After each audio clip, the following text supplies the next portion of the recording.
Feliz día, amigas y amigos. Bienvenidos a otro capítulo en Radar Político con aroma electoral, controversial, mucha polémica acá en los Estados Unidos. Nos acompaña como siempre Mario Penacchio y con ustedes su servidor Leonardo Morales. ¿Cómo estás, Mario? Muy bien, Leonardo, todo bien, con ansia por empezar este programa tan interesante el día de hoy. ¿Hubo fraude en las elecciones de los Estados Unidos? Eso lo sabremos ahorita al empezar nuestro programa con nuestra invitada especial. Sí, vamos a estar discutiendo no solamente, bueno, claro, el tema del fraude electoral, sino también para que entendamos un poco, ¿no? De cómo funciona el sistema electoral americano, cuáles son los reglamentos o las leyes que aplican para que las demandas se lleven a cabo y así como también, bueno, puntos interesantes en la campaña electoral de Biden y de Donald Trump, ¿correcto? Totalmente, nos van a dar un panorama general interesante, por supuesto, en su espacio de radar político, eh, de lo que ha ocurrido las últimas semanas con el tema de las elecciones en los Estados Unidos. Entonces, no se lo pueden perder. Listo, entonces vámonos al corte, ya saben, y venimos con nuestra invitada. Así es. Vale, gracias.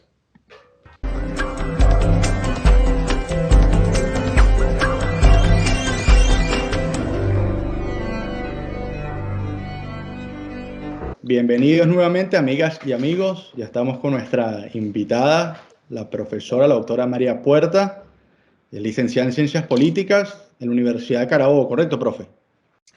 De la Universidad Fermín Toro, en Barquisimeto. En Barquisimeto, Ah, bien. pero dio clase en la Universidad de Carabobo.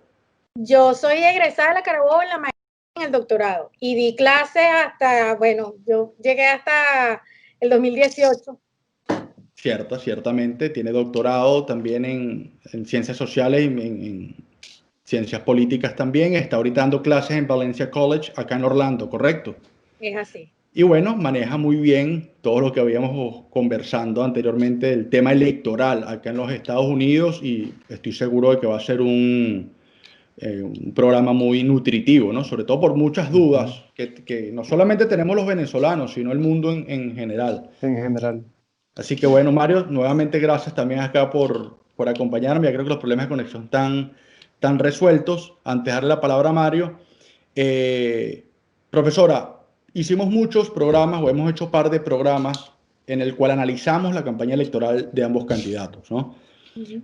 Queremos hacer este programa, como usted bien sabe, sobre el tema de la elección. Y cierro con esto.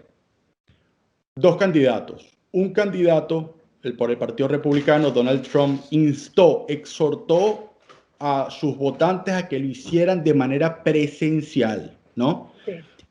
Y tenemos por el lado demócrata el presidente, bueno, el candidato ganador, Joe Biden, que instó a sus votantes a que lo hicieran por correo. Esto que estoy diciendo es muy importante porque explica muchos de los acontecimientos que vimos el día de la elección. Así que le vamos a darle la palabra a Mario para que comience con las Correcto. preguntas y hacemos el debate muy interesante. Muchas gracias, Leonardo. Bueno, nuevamente, profesora, gracias por darnos un poquito de su tiempo, por venir a este espacio para el análisis en Radar Político. Bueno, y evidentemente uno de los puntos más que más se está debatiendo en estos momentos es justamente lo que comentaba Leonardo. Sin embargo, bueno, empezamos con que el periodo para votar, evidentemente, terminó ahorita el 3 de noviembre. Sin embargo, aún quedan unas fechas claves para definir el ganador oficial, ¿no? Uh-huh. Es importante resaltar que a diferencia de otros países, sobre todo en Latinoamérica, Estados Unidos no tiene un órgano electoral central, ¿verdad?, que verifique los resultados de los comicios Uh-huh. nacionales, cosas que muchas veces no se entiende el por qué el juego en los Estados Unidos electoral es totalmente Sí. diferente, ¿no? Sí. Cada uno de los 50 estados tiene sus propias normas, eso es Uh-huh. importante resaltarlo. Se maneja de diferente manera, con sus plazos, cada uno diferente, ¿ok? Eh, Cosa que explica claramente la confusión que se vive hoy en día bueno, básicamente los estados que están hoy en día en disputa. Me gustaría que nos comentara el tema, en principio el tema de los lapsos, ¿sí? Para que nos quede un poco más claro. Y yo sí había hecho un poco mi tarea y había investigado realmente que la última instancia en esta contienda, si no hay un ganador certificado, la legislatura estatal es la que decide a qué candidato se le asignan los delegados, si no hay un ganador certificado, ¿no? Obviamente. Entonces, mi pregunta es, aparte de que, claro, nos esclarezca un poco el tema de los lapsos, ¿qué pasaría si, debido a las denuncias del presidente Trump sobre un presunto fraude, las legislaturas estatales y las manos republicanas decidieran no aceptar como válidas los resultados de las elecciones en sus propios estados? Eso empezando por ahí. Bueno, primero quiero agradecerles a los dos, a Leonardo y a Mario, la invitación para compartir con ustedes esta conversación que yo creo que sí, es de interés de muchos, no solamente de los venezolanos, sino de muchos. Del mundo. Que no se explican qué es lo que está pasando. Correcto. Eso en principio. Segundo, sí creo que es la primera vez que se ha generado una expectativa, sobre todo para nosotros los venezolanos, en relación a las elecciones de los Estados Unidos, que a mí particularmente me genera muchísima sorpresa, porque sobre todo veo muchos venezolanos que de repente son expertos en la materia, dan lecciones, y me llama la atención porque a veces me pasa que inclusive con gente que es de aquí, que son, claro. y no tienen muy claro el asunto, que a veces tengo que decirle, no, mira, pero es que tal, yo explicarle a ellos por qué no es de una manera o de otra. Entonces, eso me llama mucho la atención, me parece que dice mucho de cómo somos nosotros los venezolanos siempre, ¿no? Es cierto, eso por un lado, pero bueno, eso forma parte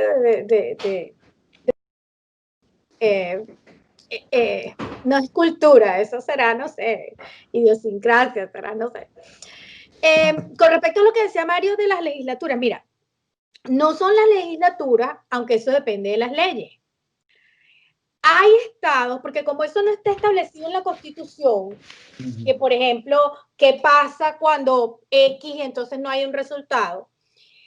Como eso no está explícito en la Constitución, algunos estados han tomado la decisión de que no es sino el voto popular el que va a guiar en el caso de que haya una ausencia de definición. Pero acuérdate que quienes certifican los resultados del estado son los gobernadores. Correcto. Entonces, por ejemplo, se había planteado en el caso de Pensilvania que como la legislatura del estado está en manos del Partido Republicano, se había pensado que entonces ellos iban a nombrar unos electores que no eran los de Biden. El speaker de la legislatura dijo que no, que ellos no pueden hacerlo porque ellos tienen que, bueno, algo así, palabras más, palabras menos, dijo que no, que ellos iban a respetar la voluntad popular. Pero es porque ellos no tienen la ley, en otros estados es porque tienen la ley y no les queda más remedio. Claro, claro. Recuerden que en Pensilvania el gobernador y el secretario de Estado son del Partido Demócrata y a la larga cualquier decisión que se tome pasa por manos de ellos. Ok. Eso, importante eso. Se ha hablado mucho, sí, de que algunas, en el caso de Michigan, Wisconsin, los casos que el presidente quiere que se ignore la voluntad popular. Ahí hay algo que a mí me genera mucha sorpresa de cómo los medios contribuyen a la desinformación. El presidente lleva, yo sigo a Mark Elías, que es el abogado que se encarga de los litigios del Partido Demócrata. Acaba de publicar Mark Elías el caso número 15. Llevan 15 casos, de los cuales han ganado uno solo, que es el de las boletas en Pensilvania que llegaron después de la fecha, que son, no sé. Que ya las habían separado, ya habían dicho que, de hecho, ya lo estaban haciendo así. Exacto. No, acaba de publicar otro. Van 18 casos que son rechazados por los tribunales. 18. ¿Qué pasa? Este es de Pensilvania, pero había otro que era el de Detroit, que ellos sencillamente lo que querían era evitar que Detroit certificara. ¿Por qué? Porque el proceso de certificación, como un estado federal, tiene que empezar de lo local hacia arriba. Correcto, correcto. Entonces, ellos estaban tratando de bloquear la certificación, y a mí ayer me explicaba un abogado constitucionalista que el asunto es que los tribunales, ellos no van a ir en contra del voto popular. Entonces, supongamos que una legislatura Pensilvania se le ocurre, mira, ¿sabes qué? Yo no voy a contar los votos de Biden, yo voy a mandar los de Trump. Entonces, si eso llegara a pasar, va a haber un recurso. Y el juez lo que va a ver es cuál es la voluntad popular aquí. El voto de los ciudadanos. ¿Cómo van a justificar ellos que ellos van a ignorar el voto popular y que un tribunal va a ir en contra del voto popular? No tiene sentido. Pero este abogado constitucionalista me decía, lo que va a pasar en el supuesto de que ese sea el escenario, el juez no va a decidir del voto. Del voto, claro. Pero tampoco le va a permitir a la asamblea que decida a quién corresponde el voto en este caso. Entonces, lo que yo entendí es que, claro, en los estados donde está la legislación que dice que la asamblea no puede nombrar los electores, ahí no hay problema. El problema lo hay en aquellos donde no está la legislación. Entonces él me decía, de todas maneras, si eso llegara a un juzgado, eso lo van a parar en seco y no va a dar chance de que llegue a la Corte Suprema, que es el otro problema. La gente cree que yo voy a ir directo a la Corte Suprema. Eso sí. Eso bueno, no claro. es ni el caso aquí, ni el caso en Venezuela, ni el caso en ningún lado, porque tengo que empezar por las instancias inferiores. Bueno, lo que pasa es que Trump se ha dado la tarea de ponerlo así, ¿no? Claro, porque él habla de mis jueces, ¿verdad? Correcto. Mis jueces, y yo puse a esta jueza Exacto. para que me decida, ¿no? Ese es uno de los peligros de poner a una persona que no sabe de política a hacer política. Mira, ahora, otro caso, 19, van 19 casos, están saliendo todos los casos. ¿Por qué? Sí, acabo de verlo también. Porque están certificando. Yo quería compartir pantalla con ustedes, pero aquí en Zoom se puede, pero aquí no veo. Skype, no estoy seguro que no. Pero partiendo de eso, profesora, interesante, yo creo que vamos a un poco para atrás en lo que es la campaña electoral. Ya Trump venía anunciando, bueno, arranquemos de que en 2016, desde las primarias, el Partido Republicano, Trump había cantado fraude en los resultados que dan como ganador a Ted Cruz del debate. Él no pudo demostrar que hubo fraude en ese debate, o en esa primaria, mejor dicho.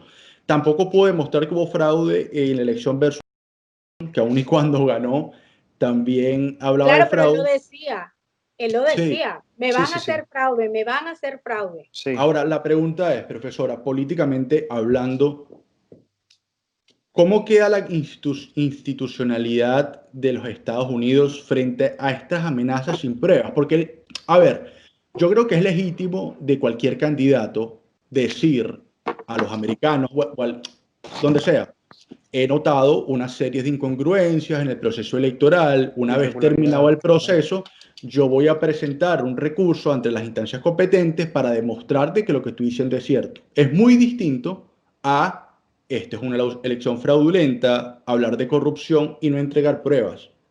¿Frente a qué nos está sometiendo todo este tema? Es decir, ¿cómo queda la institucionalidad de los Estados Unidos frente a este tipo de discursos y sin tener algo contundente que demuestre realmente la veracidad de lo que ellos comentan? Yo creo que el problema está primero, lo que decía Mario, un individuo que es prestado a la política, que tiene mucha exposición pública, un hombre muy conocido, y sobre todo que viene de un más de empresario, que no tiene mucha vinculación con la política. Es más fácil no entender las consecuencias. El riesgo que se corre de legitimar al sistema. A él no pareciera importarle lo grave que es lanzar acusaciones sin fundamento. ilícitos electorales siempre hay, delitos electorales siempre hay. Eso no es una novedad. El problema está en que se está causando un daño a partir de una acusación de la que no hay pruebas. Porque precisamente lo que está claro en todos estos casos que estoy revisando, el problema es que los jueces que ven las causas y las desechas les dicen, ustedes no tienen prueba de esto. Por no decir otra cosa. Prueba? Están arriesgándose a que ellos, para mí el retiro de los dos grupos de abogados tiene que ver con eso. En Arizona salió uno hoy, por ejemplo. Y decían que habían salido de Arizona. Y en Pensilvania. Entonces tú te pones a analizar eso. ¿Y qué pasa con la gente de los líderes del Partido Republicano? Sí, unos líderes como Bush. Pero ellos ya no están dentro, no están activos. Exactamente. Por ejemplo, Mitt Romney también salió sí, públicamente. Pero de él se espera, ¿no? Pero, de él se espera. ¿qué pasa entonces dentro de las filas del Partido Republicano? Es decir, de Trump, claramente por la personalidad se entiende, pero ¿qué pasa entonces con los líderes del Partido Republicano que no han salido a marcar pauta y decir, bueno, no se han demostrado o no hay pruebas de fraude en ninguno de estos estados, actuemos de manera responsable? ¿No puede salpicarle también este problema a los líderes del Partido Republicano? Ellos pareciera que no lo ven así. Para ellos es más importante preservar su relación, o al menos que el presidente no los tome, saben, de punching bag en las redes y empiecen a... Porque para ellos tener la bendición del presidente Trump equivale a que ellos puedan seguir ganando elecciones, porque la base del partido está completamente detrás del presidente Trump. Esa es la realidad. Entonces, para ellos es fundamental que el presidente esté contento con ellos, porque es un tema personalista. Hay una especie de culto, de rendición, de eso es grave cuando eso en política se convierte y prácticamente el presidente se ha apoderado del Partido Republicano. Yo creo que eso responde nuestra inquietud del por qué esto está pasando.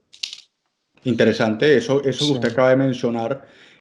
Ahora, vamos a otro punto que también le ha causado, yo lo conversaba con Mario hace poco, revuelo, no solamente no en los americanos, porque ellos ya saben las tradiciones, sino a muchos venezolanos y el mundo entero, el tema de los medios, ¿no? Pareciera que hay un discurso que dice, bueno, no ganó Biden, los medios dieron ganador a Biden, los medios pusieron a Biden, cuando históricamente ha sido así. A ver, no es que lo proclaman los medios, sino que hay una relación entre los colegios electorales y los medios de comunicación y proyectan al ganador. ¿Puede explicarnos cómo funciona el tema de los medios históricamente en las elecciones de los Estados Unidos? Desde 1848, Associated Press, que es una agencia de noticias que es muy prestigiosa, que es una de las más prestigiosas por la neutralidad, la imparcialidad, la objetividad y todo eso, que es bien difícil en un medio. Desde 1848, AP está contando las elecciones.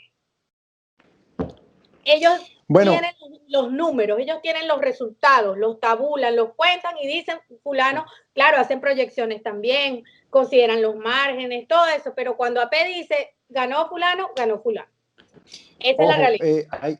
Eso es importante, ese dato que está dando, profesora, porque Trump en muchas oportunidades salió diciendo que, que básicamente también los medios tenían mucho que ver en la derrota.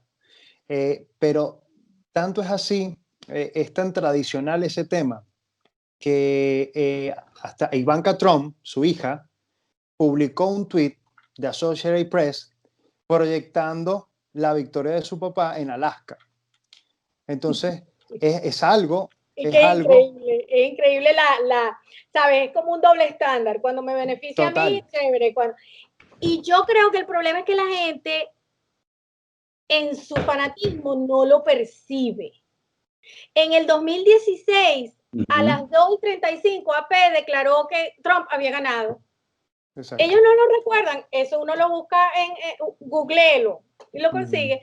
¿Qué dicen? Nada, no dicen nada.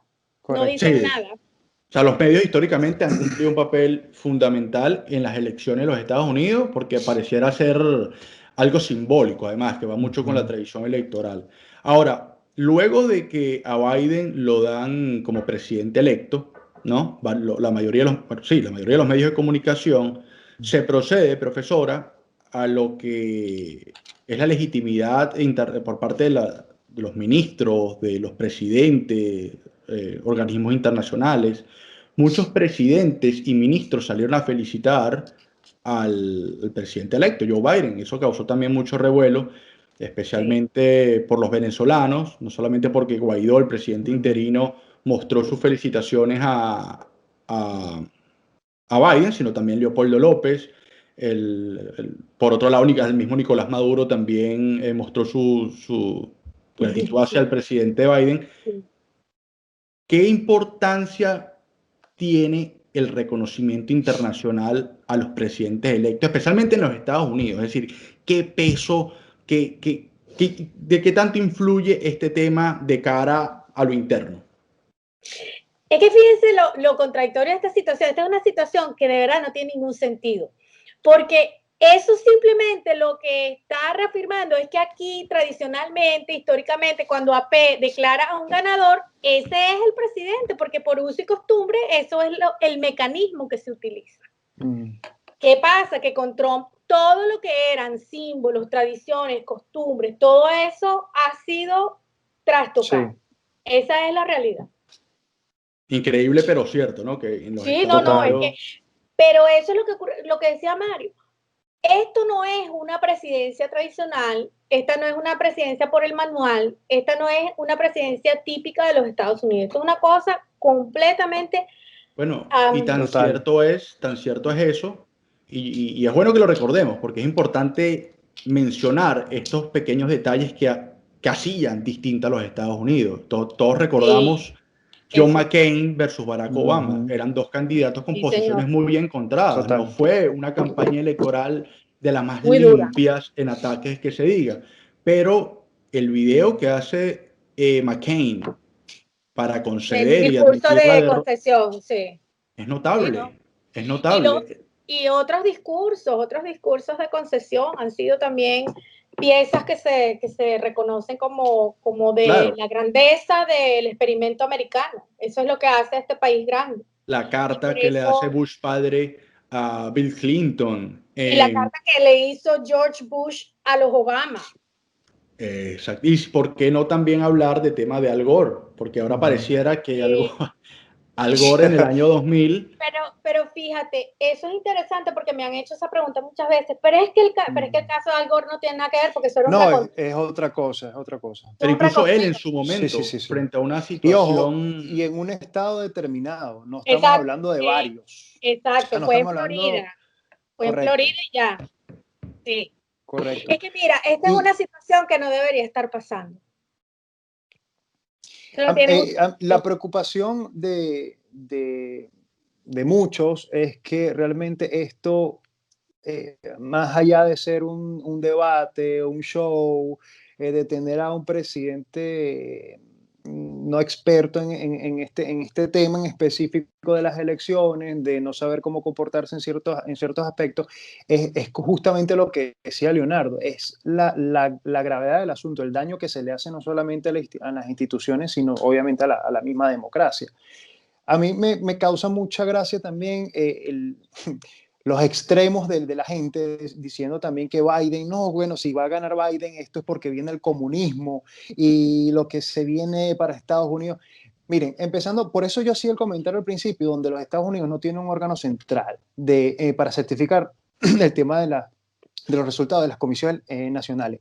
¿Por qué? Porque, bueno, en efecto, tiene un procedimiento totalmente diferente donde cada escalón, ¿ok?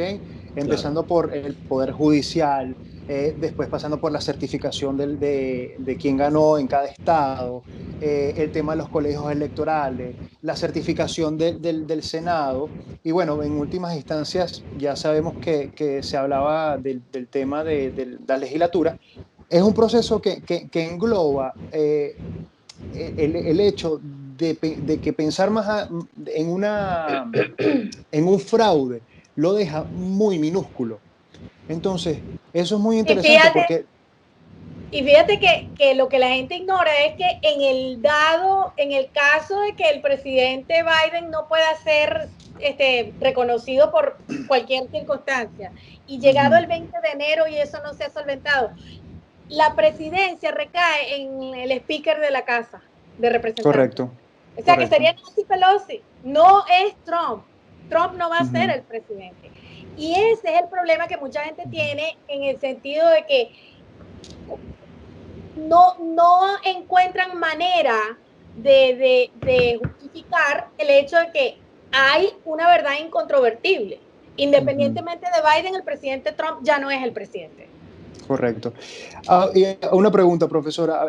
En el caso, bueno, ya sabemos que evidentemente Trump no asuma la presidencia, su segundo periodo, a menos que pase algo extremadamente fuera de lo normal. Él no puede, él puede que busque la manera de quitarle votos a Biden, pero él no tiene los 270. Claro, correcto. El asunto es ese. No es una elección, son 5 que tiene que ganar. Sí. Mi pregunta era realmente ¿a qué se enfrenta Biden en esta nueva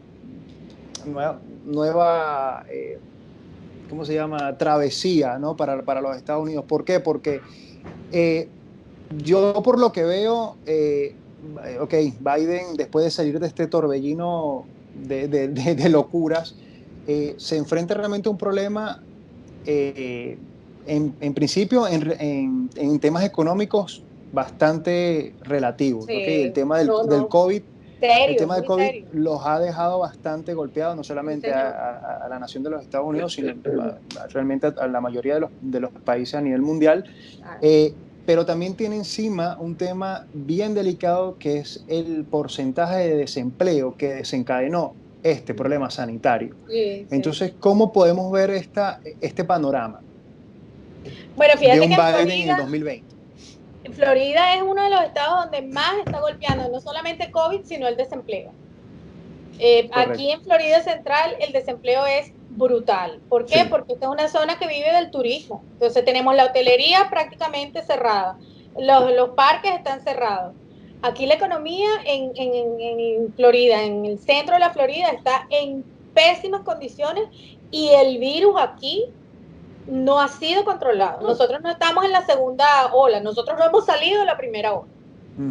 Estamos entonces, ahí. Claro, es terrible, porque aquí ha habido un mal manejo, no solamente desde el punto de vista del gobierno federal, sino del gobierno estatal.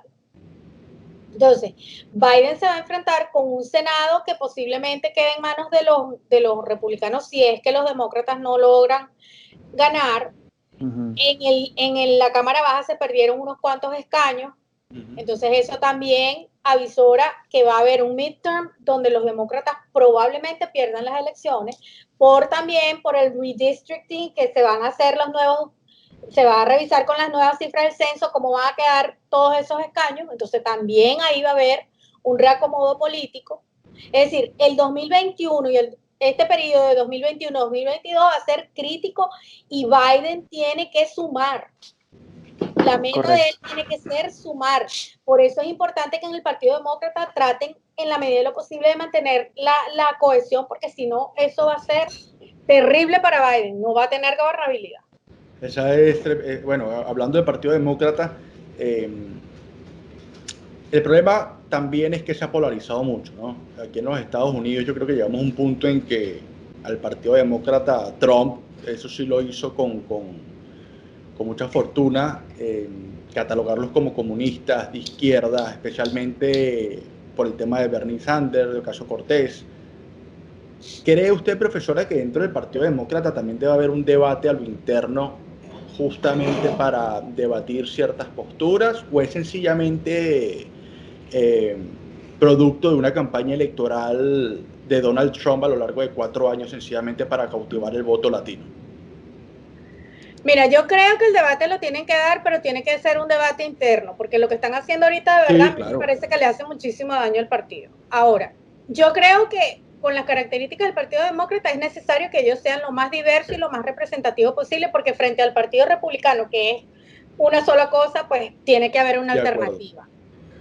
Ahora, yo creo que también el Partido Demócrata tiene que hacer un esfuerzo por contraargumentar. No puede ser que el Partido Republicano los acuse de ser comunistas y socialistas y que el Partido Demócrata pues se mantenga así como que no me hace daño, eso hace daño y está visto que en estas elecciones. Ahora, también es cierto que aquí la cultura política tiene mucho que ver. Este no es un país donde la gente tenga claro qué es socialismo, qué es comunismo, qué es social. Eso no son debates donde la gente esté participando. Nosotros yo doy clases de gobierno americano y créanme que esos muchachos, ellos están como un lienzo. Clarito. Pero es que no se discutía eso anteriormente acá. Es decir, es que no. ese debate... Claro que sí, no, quiero decir que ese debate estéril en el de que catalogar al Partido Demócrata como de izquierda, como comunista o socialista, no habíamos caído, o siento yo... Sí ha habido episodios, acuérdate que en los 60, o sea, aquí ha habido oleadas de populismo, claro que sí, lo que pasa es que esta es otra época, primero de gente muy joven que se identifica con esas ideas, pero igual pasó, de repente no exactamente igual. Sí, tan controversial. Pero el asunto es... Y de la avalancha que no tenía el 60, que es el tema de los medios y la publicidad y el acceso a la información. Bueno, a la información, ¿ok? Bueno, porque... Claro, pero tú tienes a Alexandra Ocasio-Cortez jugando esos juegos de video y haciendo un montón de cosas y claro, por supuesto, esa es una manera de hacer política en el siglo XXI. Yo no estoy pidiéndole a la gente como, no sé, Bernie Sanders que lo haga, pero tiene que haber espacio para todo el mundo. ¿Por qué? Porque hay gente que va a votar por Bernie Sanders y hay gente que va a votar por otro moderado y así. Claro, él no es miembro del Partido Demócrata, pero lo estoy usando como un ejemplo del tema generacional. En el Partido Demócrata hay gente joven, gente mayor, gente de todo tipo.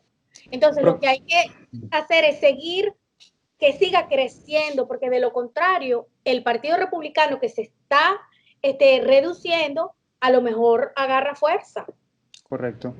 Profesor, una pregunta. ¿Hay probabilidades de que Biden, al ser presidente, retome las relaciones, por lo menos diplomáticas, con Cuba? No sé, creo que va a tener mucho rechazo del ala moderada.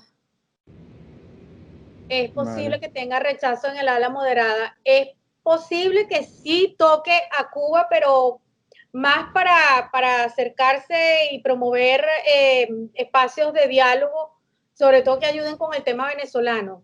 Hacer política. Pues. Sí, pero yo no creo que sea una cosa así como la que vimos con Obama. No creo, no me parece. Porque él quedó un poco sentido ahorita con el tema latino, precisamente por eso, entonces no creo que sea prudente que lo haga. Bueno, eso es un punto a discutir dentro de la agenda ya de Biden en Latinoamérica, y entrando en ese tema, ya nos quedan pocos minutos para terminar el programa. Es inevitable preguntarle, profesora, sobre el tema de Venezuela. Yo sé que Mario quiere tocar un punto, yo lo voy a hacer la primera. Trump se va de la Casa Blanca y yo creo que sí dejó muchos dolientes, ¿no? No solamente acá en los Estados Unidos, sino en Venezuela, y no quiero faltar el respeto a nadie con este comentario, pero sí es cierto de que muchos pensaron, porque en Venezuela sufrimos, profesor, y yo creo que usted lo puede explicar mejor que yo, lo que llamaba Laureano Vallenilla Lanz el gendarme necesario, ¿no? Esa idea del caudillo que viene a salvarnos, y en últimas instancias fue Trump. Realmente todas las opciones estuvieron sobre la mesa con el gobierno de Trump. Si era posible una intervención militar bajo el gobierno de Trump. En verdad, ¿usted cree que haya estado en los papeles la intervención en Venezuela? Yo creo que Trump, primero, nosotros todavía no sabemos por qué él se interesó en Venezuela. Eso es para mí esa es una incógnita que todavía no ha sido resuelta. Yo no sé por qué él tomó tanto interés en Venezuela. Porque conociendo el personaje, tengo mis dudas. Yo creo que él nunca se planteó otra cosa que mostrar solidaridad, porque sabía que eso era importante para la comunidad cubana. Okay. Porque si nosotros vamos a ver los venezolanos en la Florida desde el punto de vista electoral, eso es un 0,2%, un 0,3%. Aunque parezca lo contrario. Porque son tienen mucho manejo de medios, pero de de 80 y tantos mil de venezolanos que tienen derecho al voto aquí, que son elegibles, solamente están registrados 5.000. Okay. Entonces ya por ahí sabemos que la comunidad colombiana, nicaragüense,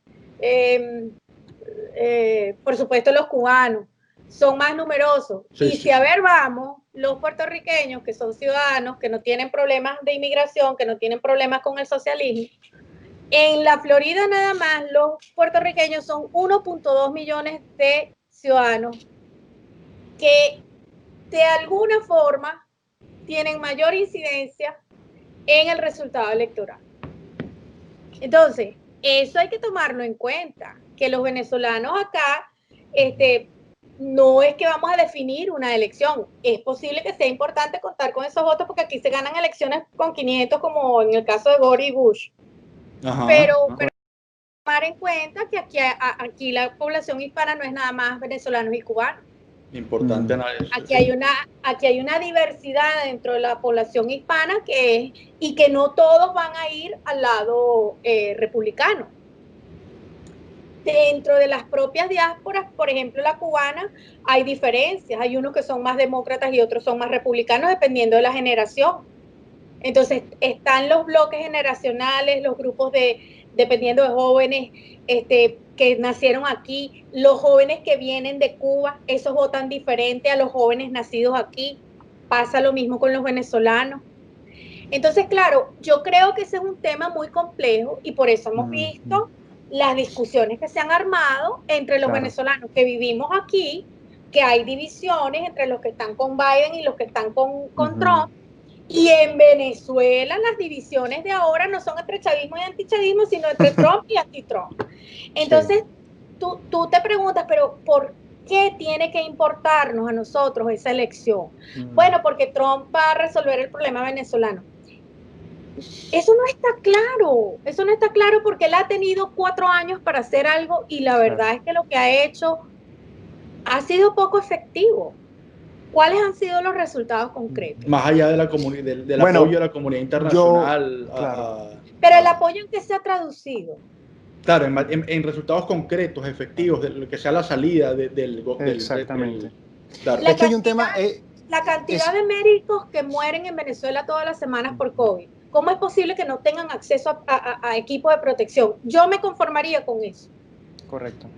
Es que ese tema es muy interesante porque lo que esto lo digo de verdad de manera responsable, es que lo que podríamos agradecerle a Donald Trump es que haya llevado por lo menos a un nivel más respetable la búsqueda de la salida del narcogobierno que hay en Venezuela. Más allá de eso, yo podría decir que, bueno, es debatible, pero eso es lo que ocurre hoy en día con los venezolanos, valga la redundancia, en Venezuela, porque sienten que ha sido la única forma que han logrado de que el mundo supiera lo que estaba pasando en Venezuela, porque los esfuerzos que se venían dando no habían sido los más eficientes. Ahora bien, ya sabemos hasta dónde llegó Trump, ya sabemos incluso las consecuencias que se dieron a través de las sanciones, que apoyo en lo personal, las sanciones personales a los terroristas que están como desempeñando cargos públicos en Venezuela, entre ellos militares, funcionarios públicos, etc. Lo que no apoyo, sinceramente, y esto podría ser otro debate, bueno, es el tema de las sanciones en cuanto a los recursos, el bloqueo de la comercialización, etcétera, porque específicamente eso realmente afecta el pueblo venezolano, no afecta a Nicolás Maduro ni a bien ni a Diosdado, porque ellos están tranquilos en sus casas con gasolina, con comida, etcétera, etcétera, etcétera. Pero yo creo que este debate poco a poco se va apaciguando en la medida que el venezolano se está dando cuenta que ya no cuenta con Trump o que no va a contar con Trump y que a Juan Guaidó básicamente no, literalmente se le termina su periodo en enero.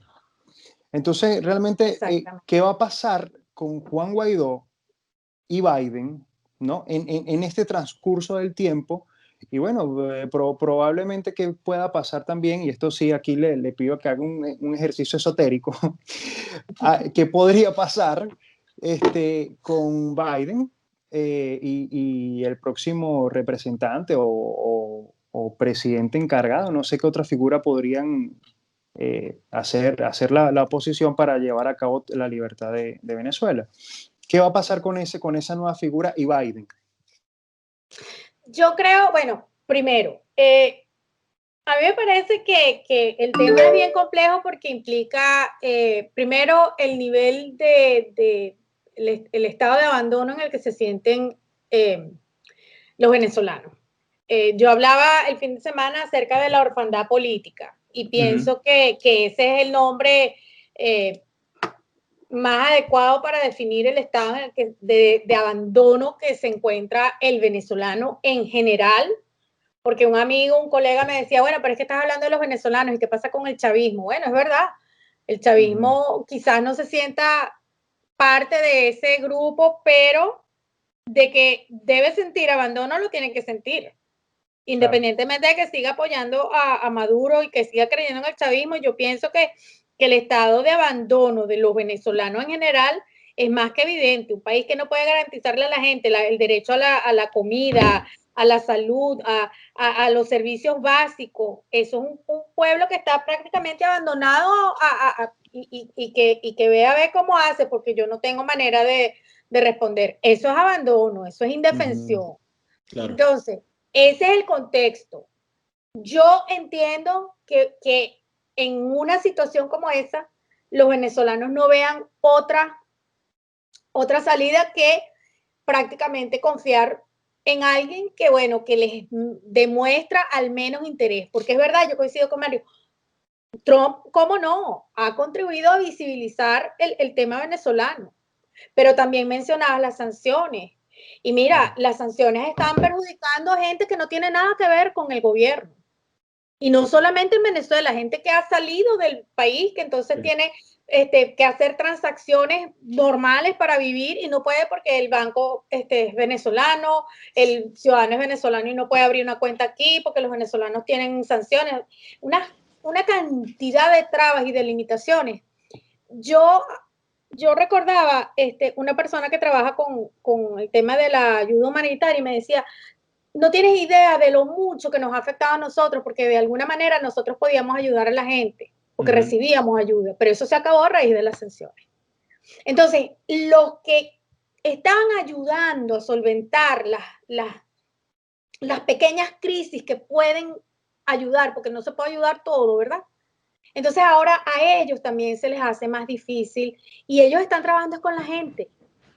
Entonces, yo entiendo y yo sí apoyo sanciones individuales, sanciones a la gente que está involucrada en hechos de corrupción, violación de derechos humanos, desapariciones forzadas, todo eso. Esa gente tiene que no solamente ser sancionada, tienen que ser a ellos hay que buscarlos y que enfrenten la justicia. Claro. El problema es que eso no lo pueden hacer ni el presidente Trump ni los Estados Unidos. Eso tiene que venir de adentro. Y ese creo yo que es el problema. Que la gente que está allá está esperando que de afuera vengan y hagan. Y eso, yo no veo que eso sea viable ni con Biden, ni lo fue con Trump, ni lo va a hacer con el que venga después. Porque ningún país va a asumir la responsabilidad, y mucho menos por el uso de medios no pacíficos, para resolver un problema que evidentemente es multifactorial. No es nada más el chavismo, es el chavismo más las fuerzas de represión, pero también son los grupos paramilitares, los criminales que están asociados al gobierno. Es decir, ahí hay todo un mapa de conflicto que trasciende el chavismo y es sencillamente el sistema institucional. Es un sistema que existe y que yo, honestamente, yo no veo que nadie, ningún país solo puede resolver eso. Eso lo puede resolver es Venezuela. Ahora, hay que darle herramientas hay que darle herramientas. Eso es lo que yo creo que la comunidad internacional puede hacer. ¿Cuáles son las herramientas? No es armar a la otra parte del pueblo para que haya una guerra civil, pero tiene que haber forma de que la gente salga de esta... es un letargo, pero que está acompañado de unas condiciones infrahumanas de vida, un ser humano que no tiene acceso a nada de lo que significa vivir medianamente como un ser humano. De acuerdo. Se está deshumanizando la población venezolana y eso es lo que hay que detener, porque si eso continúa, no va a haber una fuerza humana capaz de oponerse al chavismo. Eso es lo peligroso de todo este asunto y es muy buena reflexión, ¿no? De que cortemos el mito de ese gendarme necesario del que hablábamos, pero esta vez externo, ya sea Biden, Trump o la Unión Europea, etcétera. Creo que sí, es importante que la comunidad internacional muestre apoyo y solidaridad, con Venezuela, pero esto es un problema político y debe resolverse políticamente a lo interno. Profesora, lamentablemente se nos acabó el tiempo. De verdad que quisiéramos seguir con el programa. De verdad quisiéramos agradecerle enormemente por la cátedra que nos acaba de dar sobre el tema de las elecciones, su visión sobre el tema Venezuela, del tema legal también, procedimental, etcétera. Mario, si quieres agregar algo más. Profesora, no sé si se sabe las fechas de los lapsos en estos momentos sí, para tenerlo un poco claro. La primera fecha que falta, es decir, la fecha que viene es la del Safe Harbor, que es el 8 de diciembre, que ya ahí los litigios tienen que estar resueltos, porque si no, ellos igualito lo pasan y el Congreso es el que va a definir. Suponte que no hayan certificado uno de los resultados, si no está resuelto por el tribunal, ellos lo pasan igualito y el Congreso es el que lo decide. El 14 se reúne el colegio electoral y ellos suscriben los electores. Ahí yo aspiro que no haya problema, porque hasta ahora, como ningún caso ha procedido y las certificaciones han continuado, no se prevé que vaya a haber problema. Y ya el 5, 6 de enero, el 5 pasan esos resultados y el 6, cuando se instale el Congreso revisa los resultados y ahí cierra el proceso. Profe, una pregunta. Para el 20 de noviembre se debería tener listos los votos de Georgia, ¿correcto? El reconteo de los votos.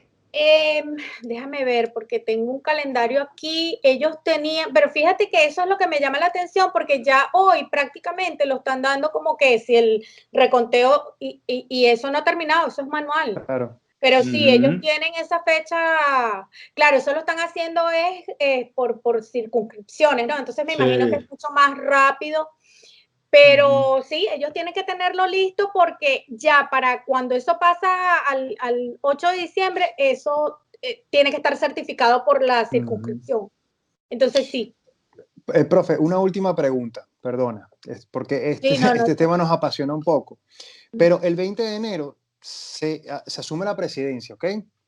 ¿Qué pasa? A las 12 del mediodía debería estar el nuevo presidente de los Estados Unidos en la Casa Blanca. ¿Qué pasa si Trump se niega a salir? Bueno, yo creo que él va a irse. Él lo que no va nunca es a reconocer. Pero yo creo que él no se va a arriesgar a que el servicio secreto lo saque, porque esa sería la... No sé. Sí. Claro. Entonces, no creo que él se vaya a arriesgar a esa humillación. Eso sería una humillación. No creo que él se vaya a arriesgar a eso, pero lo que sí yo creo que debe quedarle claro a todo el mundo es que él nunca va a reconocer que él perdió.